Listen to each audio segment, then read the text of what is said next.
This is an open letter to a guy named Kevin Richards. I typed this myself. See, I was set up on a blind date with Kevin last weekend, and since then he hasn't responded to any of my attempts to contact him. So, here we go.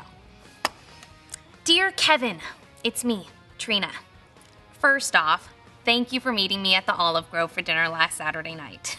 However, I do not understand what happened. As you'll remember, we were seated at our table and I began telling you about myself. 3 minutes later, you excused yourself, claiming that you had to visit the restroom. For the next half hour, I waited patiently for you to return, which you did not do. Concerned, I asked a waiter to take me to the men's room, and you were not in there. But oddly, the window in the men's room had been left open. The waiter then suggested to me that perhaps you had crawled out the window and gone home or somewhere else, but that makes no sense because you knew I was waiting at the table for you to return. Next, I tried to call your cell. I left you 9 voicemails, none of which were returned.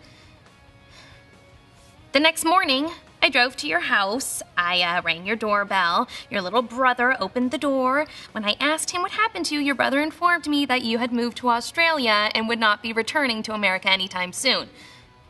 I took him at his word. However, as you know, just yesterday, I saw you at the Green Meadow Mall.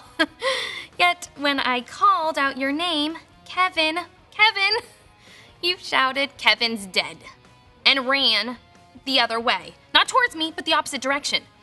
I ran after you as fast as I could, but I was unable to reach you before you got into your truck and sped away. Kevin, if you're not interested in going out with me, then I'd appreciate it if you would just make that clear.